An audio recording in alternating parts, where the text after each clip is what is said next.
நான் ஒரு விவசாயி படுகின்ற துன்பங்கள், துயரங்கள், வேதனைகள் அத்தனையும் நன்கு உணர்ந்தவன்.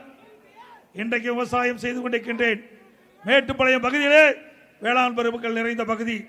அந்த வேளாண் பெருமக்களுக்கு தேவையான திட்டங்களை கொண்டு வருகின்ற முதல் அரசாக அதிமுக அரசு ஆட்சியில் இருக்கும் போது செயல்படுத்தி காட்டினோம்.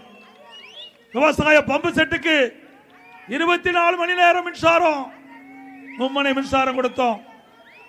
அதே போல 100 நாள் வேலை திட்டம் திமுக ஆட்சிக்கு வந்தவுடன் 150 நாளாக உயர்த்தும் சொன்னாங்க. அதற்கு சம்பளத்தை உயர்த்தினாங்க. இப்போ 100 நாள் வேலை திட்டம் போய் 50 நாள் வேலை திட்டம் ஆயிட்டது. இதுதான் திமுக சாதனை. மீண்டும் அண்ணா திமுக ஆட்சிக்கு வந்த பிறகு நீங்கள் எதிர்பார்ப்பதை விட கூடுதலான வேலை நாட்களை உருவாக்கி தருவோம். ஏழைகளை வாழ வைக்கின்ற கட்சி அண்ணா திமுக கட்சி. அதற்காகத்தான் பொன்மன செம்மல் புரட்சி தலைவர் எம்ஜிஆர் இந்த இயக்கத்தை தோற்றுவித்தார். அம்மா கட்டி காத்தார்கள். ஏழைகள் வாழ்வு மலர வேண்டும்.